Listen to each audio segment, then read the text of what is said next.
Welcome to USA Global TV and Radio, where our mission is to provide education, entertainment, hope, and inspiration. USA Global TV and Radio connects you with experts and audiences all around the world every single day to help you succeed in business and to live a richer life. Visit us at usaglobaltv.com to learn about career and life-changing training and mentoring programs like the Listening Mentor. Subscribe to our newsletter to stay informed about our special programs and offers. Discover how you can become a guest on one of our shows or a host or producer of a USA Global TV and Radio show of your very own. That's USA Global TV and Radio, where the doctor is always in.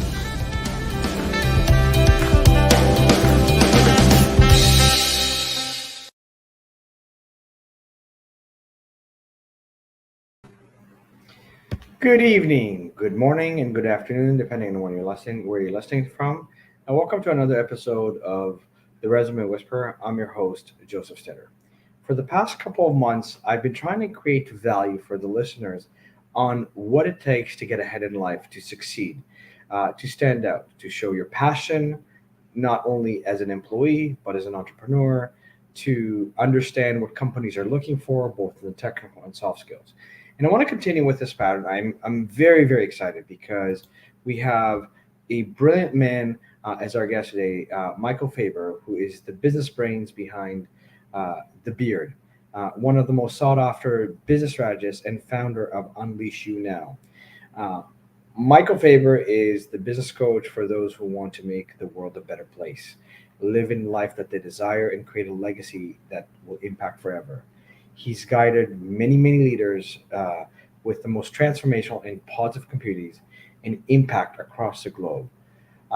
He owns a very successful marketing firm where he's built a great team around him and helped individuals creating six-figure plus courses, events, masterminds, memberships, retreats, books, and even a deck of cards. His life purpose is to end suicide and self-injurious behavior, and he works hard every day to make sure that that becomes reality. He does this through several businesses he owns and all the clients he serves. Let's welcome Michael Fabber to the show.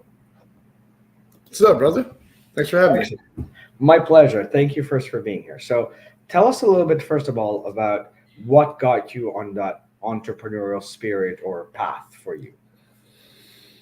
Sure, there was two parts. One, I was always kind of creative. I was always looking for ways to get ahead or to make something from whatever it was, nothing or whatever we had. I was a kid that found change on the sidewalk. I went and bought penny candy, then brought it back to where I lived and sold it for 5 cents a piece. I would go back and forth every day, all day long, until I could buy baseball cards. And I would sell the baseball cards and eat the chewing gum because I wasn't very smart. And then also, I was a troublemaker for the young part of my life. 12 to 20, I was in juvenile jail, locked up and in court often, which made it hard to hire. So if I wanted to live the life I wanted after I straightened up and smartened up a little bit, it was going to have to be one that I created by going and getting it with my hands and my brain. And that's what kind of got me heavy into the entrepreneur space, because in that I could go make it yourself. And I always liked when the odds are in my favor. Okay, that's awesome. And so you now run, I know I mentioned in edifying you, multiple businesses. One of them is kind of a marketing firm. So how big is your firm right now in people? And then the more important question, how do you select who to join your team? So I'd say right now we have 10 to 12 regular members in our marketing firm, marketing agency. So really for us, we look for heart first. The kind of person you are, the heart you have, what you believe in, what you stand on. Skills can be learned. There's certain things that can't be or are harder to learn. So first we go to caliber person. I love some of the things that old CEO of IBM used to do about, going to a restaurant and making sure the person got the wrong meal and seeing how they handled it, or putting them in an uncomfortable position and seeing how they get through it. I think you get to see what a person is made of that way and what kind of cloth and fabric they have at that moment in that time. And then we go to skill set, and we can learn skills. We can invest in our people to learn and get better at their craft. Awesome. And I love that you kind of think outside the box to kind of get to know the heart of the person. So you have 10 people roughly working for you, 10 to 12 people. What do you do to kind of build a culture that, is in line with you, and then shows your employees that you appreciate them and the work that they do? Right. I heard this once. If you really value your customers, you'll value your people, like your staff, your customer, your employees. If you really value them, you'll value those, because those are the ones truly serving them and giving to them. One of the things we do is no longer do we have like our core values, our code that we follow of our culture. One, we have to live it and show it's true. And when we don't live up to it, including myself, we have to acknowledge it. I think one of the biggest things is ownership. Right or wrong, celebrate or lessen.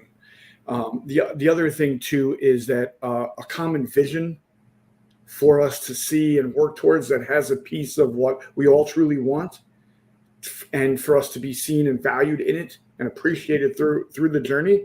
I think it's huge to have a support staff or team fight for that vision as hard as you're hoping they do, which it's rare that they're going to fight as hard as you will for your thing, but to get them to fight pretty hard is very important for the progress and how fast you move. Okay, awesome. And again, very insightful, but I would love for you to expand a little bit. When you say like a core value in terms of good or bad, can you give me an example of something that either you've done good or bad, and kind of how you've, especially on the good, kind of celebrated that with your company and kind of what you've done for them, and even on the bad, how you took ownership to correct that? Because you're talking about the communication, you're talking about the transparency, which I agree with you 100%. And if the leadership talks the talk but doesn't walk the walk, this is why 80 to 90% of people in North America hate their job, and this is why turnover in North America is costing $1 trillion right now, right? So can you expand a little bit on that, please? Yes, and I love that you said that. All those things are so true. And when there's that disconnect between the leaders and the people that are supposed to follow, typically nothing good will follow that when there's a disconnect there. So for us, we're really big on celebrating our wins, and have been. That's big. We celebrate for 24 hours. And on the other, when something goes wrong, we're real big into solution. Acknowledge the problem and then go towards the solution. No point in sitting in the PP, as we call it, the pain or problem. So why that's important and where that's been seen. So I dropped the ball on a launch before, and I launched it too fast. So what we mean by a launch is take a product or program and put it out to market. There's a formula that works. And I always say when we had successful launches, we followed this formula, and the formula works like Novocaine. Give it time. It works every time. But sometimes I rush. And when I rush the process to get something out, to get a result for someone because a customer was getting a little antsy or something, typically it has come back to bite the team and myself and the results for our client. So when that happened, I had to say that was on me. That wasn't on us. Right. I don't want the views to be where it's all of us. That was on me. I shouldn't have did it that way. And I should have done it the way our formula and the process that we do it, that works, with the team doing their part, apply that process for it to work as successful as it does. So that was one of the times where I had to take it on the chin and own it as someone that I was the one that erred. Right. And I had to take it, because if I didn't, then why would my team ever step up and say, Mike, this happened? And one of the biggest reasons we wanted to do that is because if there is a problem, we want to identify it fast, right? Like if the longer it takes us to identify the problem, the more impact the problem can have. And celebrate. We just launched, literally before I got on here, we just launched a Move Maker Live 2025. It's our bigger conference, a couple hundred people. We're back in Nashville. And we just launched that literally before I got on here. So this weekend, we're going to celebrate as a team launching our conference again, and break bread together and just get to experience life a little bit together, and not just life in the office or life in business. We really try to separate that and show that we're family too, because family is a big thing for us. So we really want to make sure that's true. And I love that. And I can tell you that food always brings people together, right? Facts. So there's a flip chart behind you, and you have some kind of powerful words there. We've all felt that in our point in our life. Do you think that most people do? And kind of what is your approach when you have an entrepreneur that goes, I've been trying this, I'm stuck, I'm not getting anywhere. And I've, like, using myself as an example, unfortunately, I've been burned where a lot of people give me the sizzle, but there's no steak, and so you want to invest, but on the other hand, it's like, okay, I'm going through this motion again, kind of thing. Yep. Over and over. And unfortunately, it happens so many times and so many people where there's a lot of sizzle and no steak. Me, I'm like the opposite. There's like no sizzle about me. People look at me and they're like, you really help people? I'm like, yeah. They're like, do you have a home? I'm like, I do have a home. Yes. They're like, oh, right. And I'm like, oh, I'm sorry. But so we're the opposite. We're more steak than sizzle. Yes. Do I think a lot of people have felt these ways? 100% at certain times. Now, so we're big on psychographics.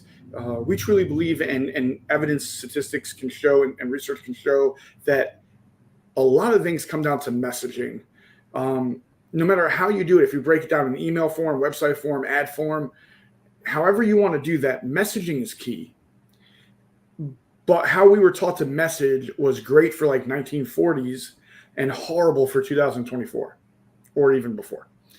The internet changed the game for us because it let us do interruption marketing or messaging every way sideways through social media and through other avenues you could do on the internet that you couldn't necessarily do in person as much, all right, to be seen by as many as fast.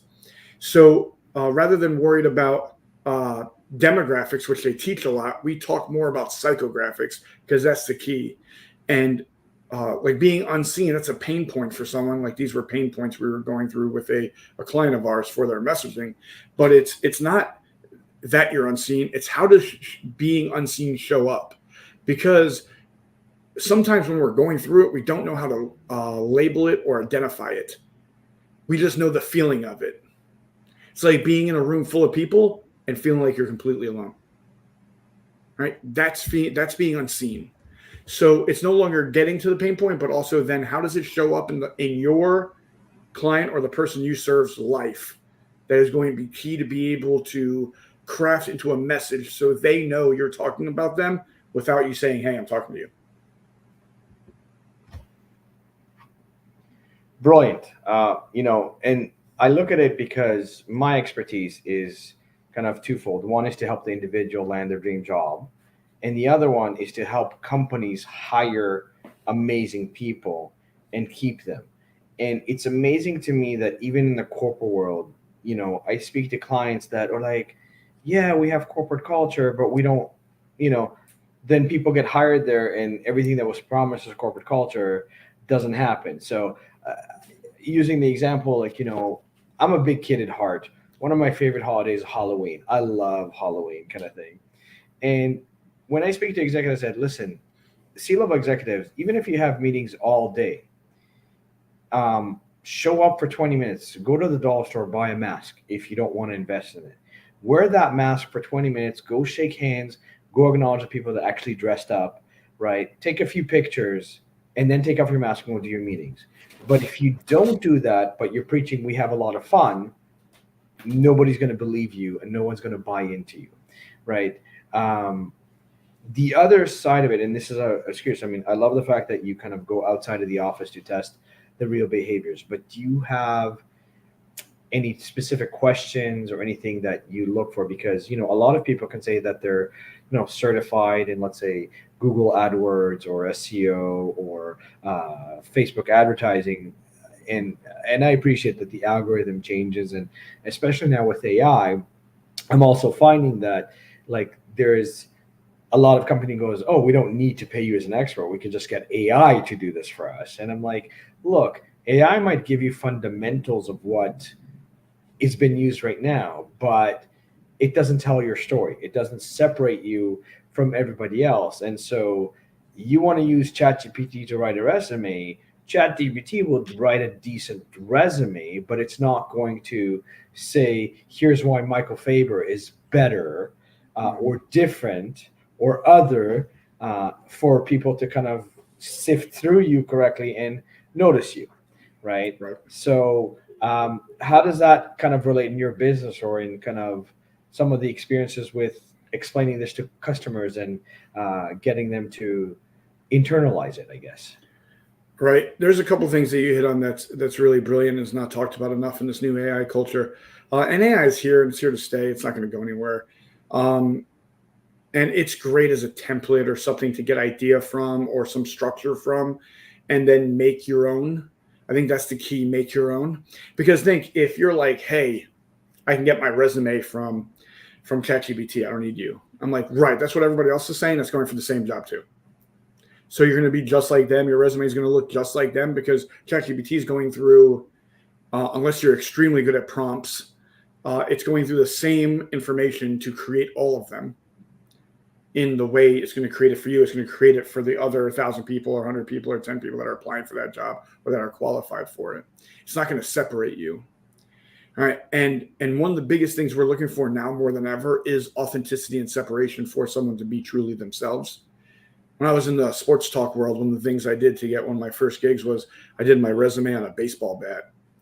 When I handed it in, it was on a bat. And they said, you got an interview because of your resume. It wasn't because of what was on it. It was because of what it was on. And I think that there's ways in resumes that you can separate yourself and put yourself above or get included in conversations that you shouldn't be included in. When I was first coming up in business, I was involved in conversations I shouldn't have been involved in. And it was because I put myself in position to do that by separating myself from the pack. Also important to know, EQ in the computer form or artificial intelligence form is always lower than the EQ of the human interaction or experience of the event. It's because they truly experienced it. And there is nothing like that. There is no comparison to the experience. You brought up a great point, and I love how you connected that, because there was about, I think, 10 years ago, a girl that graduated college and told everybody that she's going to Thailand for 6 months. She's going to have the most amazing trip. And it turned out that she was in her apartment and she photoshopped all the pictures and never actually had the experiences, right? And I can tell you, like, I've had the opportunity to travel and to experience things, and there's a difference. Let's say when I went to Rome, and I went to the Vatican and kind of to experience the Sistine Chapel and so forth. There's a difference between looking at a video online and standing underneath those frescoes and kind of going, holy smoke, like we're talking about stuff that was built 200-300 years ago, and to not only on a curved roof, but to have that level of detail is incredible. And I don't care how many YouTube videos you've seen, you can't kind of tell me that's the experience or that's the this. And so it's interesting to me because I always tell people, look, you want to get noticed, you want to get promoted. Yes, I can wordsmith your resume to get you in the door. But if you don't have passion, if you don't have energy, and you talked about heart, there's service and there's service. And it's not like, I'm not saying never earn money for what you do, but also own that there are some times that you have to go, you know what, this is a gift, right? This is a resource. And I love your baseball bat outside the box, because I recommend that to people all the time. What's been the most creative resume that you've received, or one that kind of caught your attention? Whew, we got some good ones. Someone sent me flowers. I said once on a podcast, I never received flowers. So they sent me flowers, and in the card was, hey, I emailed you my resume. It's from this email address. Search it. You'll be surprised. And just the words, you'll be surprised. I was like, what? All right. So I searched it. I ended up looking at it, and they're still part of us. An old basketball player of mine gave me his resume on a basketball. That was different. But he passed the ball to me, and I was like, oh, right. And then he's like, I applied. And I'm like, oh my God. Right. So it was great to use our relationship and our history plus something we both had in common to get in the door and talk to me about something else. So those are some of the creative ways that they've been done with us or to us that got my attention and worked. We're both here. Excellent, and I love the fact that it's somebody that knew, so they knew that you would connect, because I've seen some of the videos of you have some basketball skills and so forth. Thank you. I want to transition because you mentioned that you just announced the launch of your UNLEASHU 2025. So why don't you tell our listeners a little bit about that and what's the purpose of the event and where it's at and why people should attend and what experience they might have there. Right. You used a great word. Use the word experience. I don't say we don't have events. We have experiences. Right. That's what people have events and conferences. And I would say we try to put on the Woodstock of them every year. People come from around the world to our event, literally from multiple countries. Last year we had 7 countries, or this a couple months ago we had 7 countries. We already have 3 or 4, I think it's 3, signed already, and we just launched for this coming year. The separating factor for us is we try to bring in all the things you would love and try to leave out the things we don't want, right? So we don't want a lot of fluff, but we want some motivation. We want to be able to run through the wall. We don't want to leave with nothing to implement. We have implementation steps that are part of it, right? So there's going to be things like blueprints you can go and then go put into work in your own life and business to be able to be more successful and get results faster. The other thing we want is connect with some amazing souls. The people in the room, this is where I challenge anyone in the arena. The community, the blue and green community, the Unleashed community is second to none. There are some of the most amazing souls doing some of the most amazing things that actually care that I've ever seen them be around. I literally, on the live we just did, I said the reason why we come and do this event every time, because it's a big pain in the butt, is because the people in the room make it. Right? They are phenomenal human beings, and they make me believe that there are a bunch of phenomenal human beings out there still trying to do really good, trying to impact the world and make it a better place and leave a legacy while trying to live the life they desire and not screw anyone over and just help people and serve. That's awesome to get a bunch of people in the room that feel that way. That's what we do. All right. So also, of course, it's in Nashville, Tennessee, which is one of my favorite cities in the United States. It's at the Gaylord, which is arguably the most beautiful resort in the United States. You can literally take a boat ride inside, right? A boat ride inside. If you want to, you can there.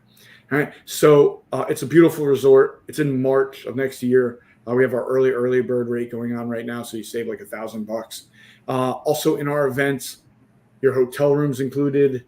There's like snacks, water, coffee, some food included, swags included, all that. And you don't get just one ticket, you get 2 tickets in your price, because we want you to bring someone that you know, like, and trust. We want you to bring your business partner. We want you to bring your significant other. We want you to have those people in the room with you to have this experience with. And what are the dates? Because I think that's a very important factor, first of all. March 21st to 23rd. Okay.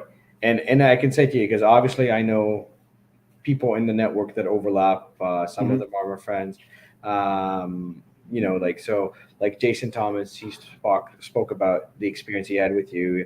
He's awesome, he's one of my business partner, and so is his dad. And so, it's a circle. Like when he had the event, he's like, "Oh my God, this happened, and this was great, and it was different than other events, and here's why." So, hopefully my scheduling will allow me to attend for the first time as well. Right. And then I want to kind of tie everything together, because you mentioned that your mission is to kind of help prevent suicide or people that hurt yourself.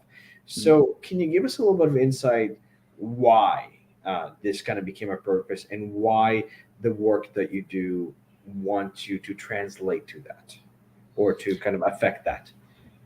All right. So I remember I was a rough kid from like 10 to 20. I was pretty rough.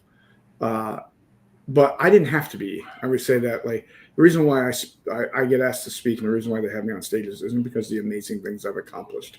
It is not, no matter what you think, if they're amazing or not, in your opinion.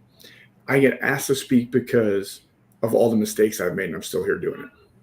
Of all the losses, of all the wrong decisions, the wrong actions. And this started when I was 10 years old, February in 1992. it's the day that my brother passed away. He became a statistic in the United States, one of 22 that served the country take their life every day. 22, he became one of them. So my brother, whose picture is behind me, took his own life a night after we did kicks at the table. Right. So it impacted me at a young age, and I saw what it did to my family and myself. But then if that wasn't enough, I lost numerous friends to drugs and overdose and violence. But in 2011, my reality crumbled when one of my best friends took his own life. And then I became a suicidal maniac and tried to end my life in Lewis Beach. So it impacted me and so many people I know and care about at such a deep level that I was like, what can we do to stop that? Because after you understand the things that lead to that road, either isolation, burdenship, or the ability to harm yourself beyond repair. The last one I can't do much about, but the first two I can. And that's why we serve who we serve, like the empowering entrepreneur, the ones that want to make the world a better place, leave a legacy, not just make money. We think it's an important dance to do both. We believe that the more impact, the more income. We truly believe it. So that's why it became so near and dear to me. And that's why everything we do is aligned to that, or we don't do it. Wow. First of all, my deepest condolences for your losses. But, I get what you're saying because, sometimes we all go through circumstances. And it's amazing to me that, I was just at a kind of technology conference.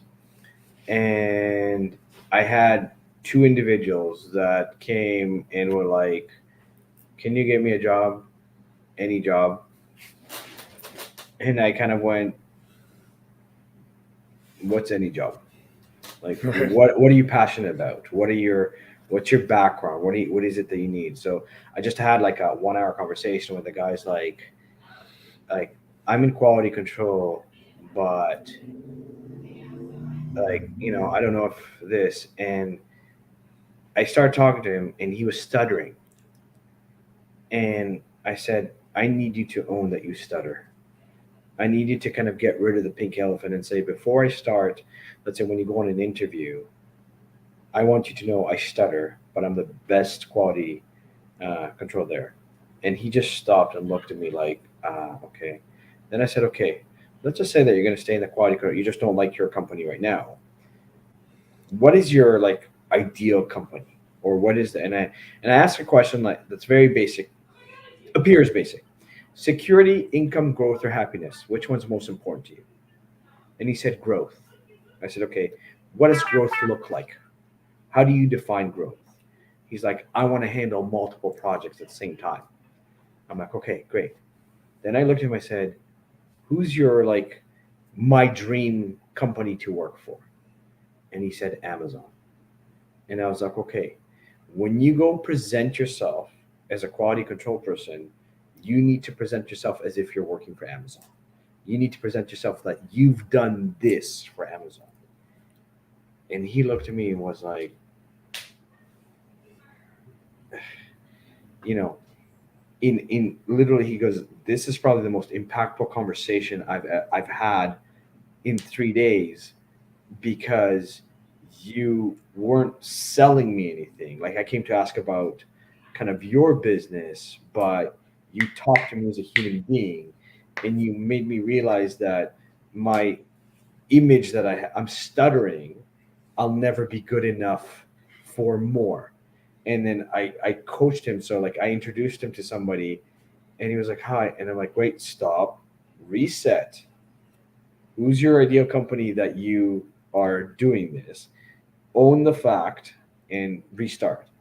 And the way he lit up in the conversation was just so incredible to watch, kind of thing. And there's a level for me where I think a lot of what I do is also often altruistic, where I'm like, look, I'm here to serve, because 80 to 90% of people hate their job.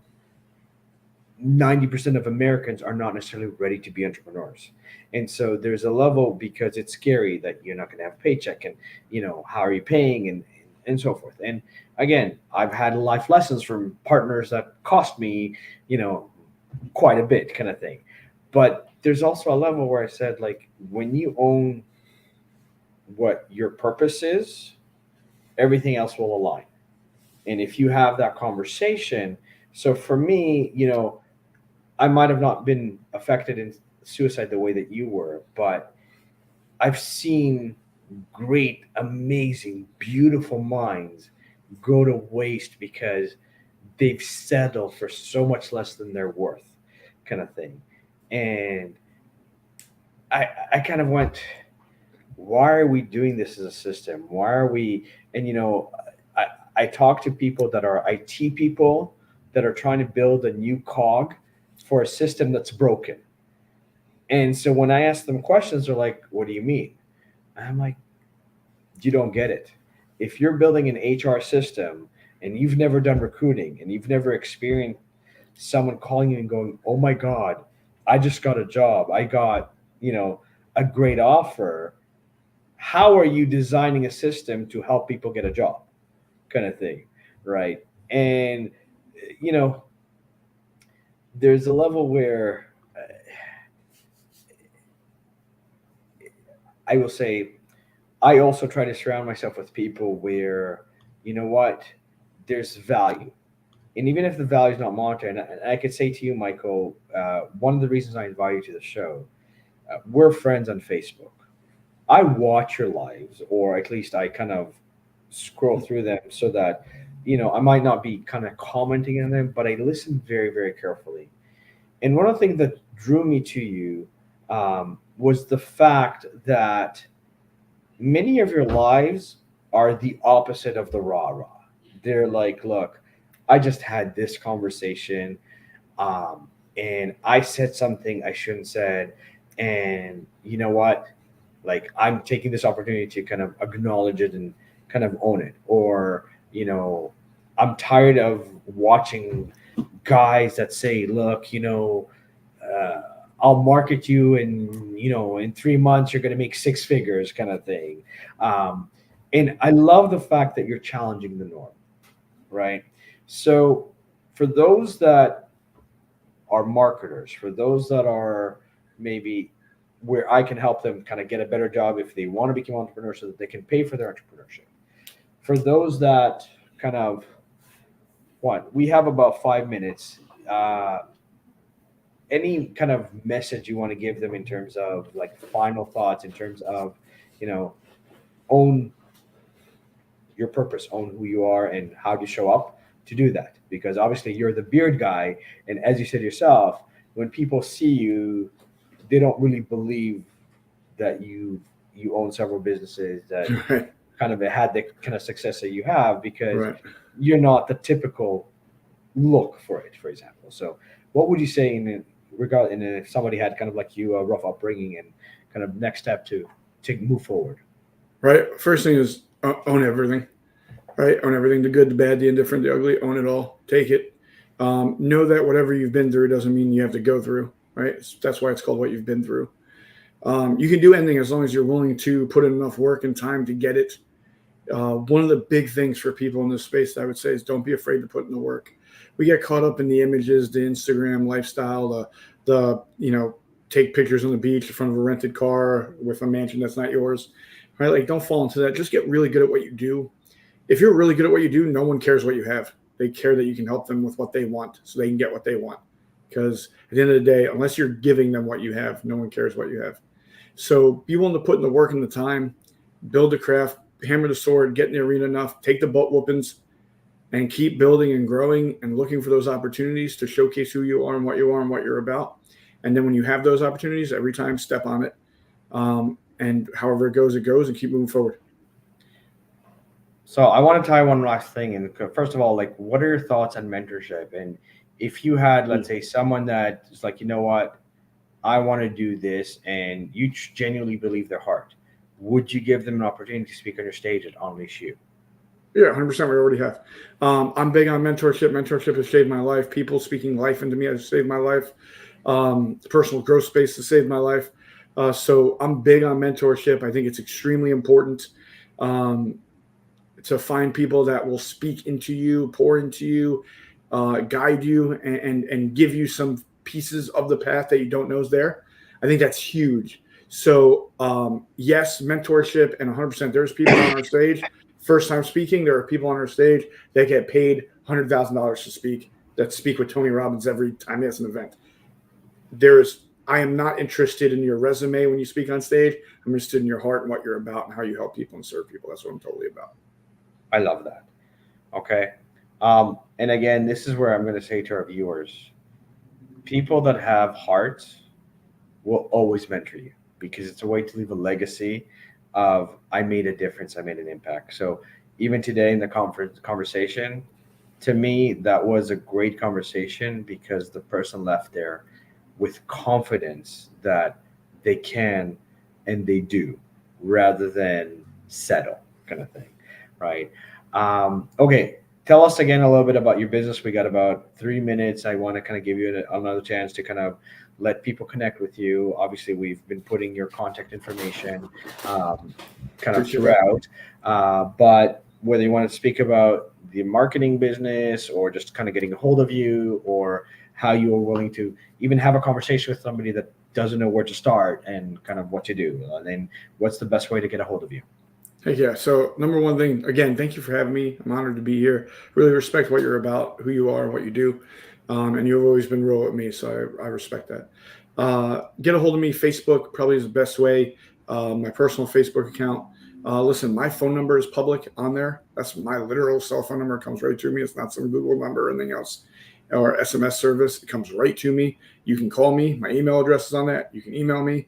You can message me on there. Typically, I'm the one doing my messages. So when I say I'm available, I'm available. You're not alone. You don't have to battle this alone. Just reach out.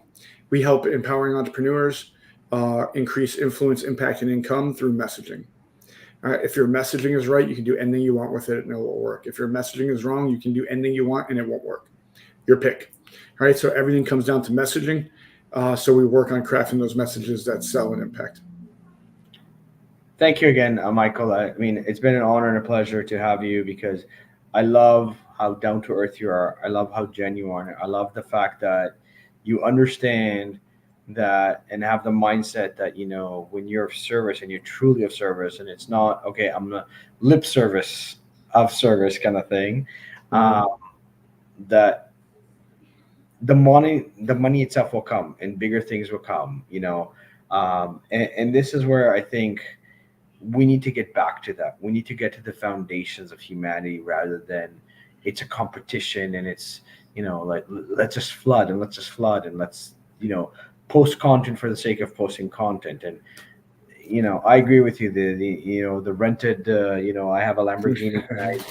It's just, I kind of go, enough. We need to change the conversation. We need to change that. And for me, my genius is kind of helping people understand that, the resumes that you've been taught to do worked for the Industrial Revolution. We are no longer in the Industrial Revolution. We're in the technological revolution, and we need to change the conversation. So thank you again for coming on the show. This is kind of live, but tomorrow I'll send you the links with kind of all of the there, which is also SEO and everything for you. For all listeners, I hope you got a lot of value and you understood that there's always somebody that's willing to help you and listen to you. That's always value. There's tons of people that want to mentor you and help you grow and help you figure out what is your purpose and what is your call. And when you own who you are, amazing things will happen and come your way. My name is Joseph Stetter. I am the Resume Whisperer, and I hope you've enjoyed the show. Have yourself a great evening, a great morning, and a great afternoon, depending on where you're listening from. Thank you.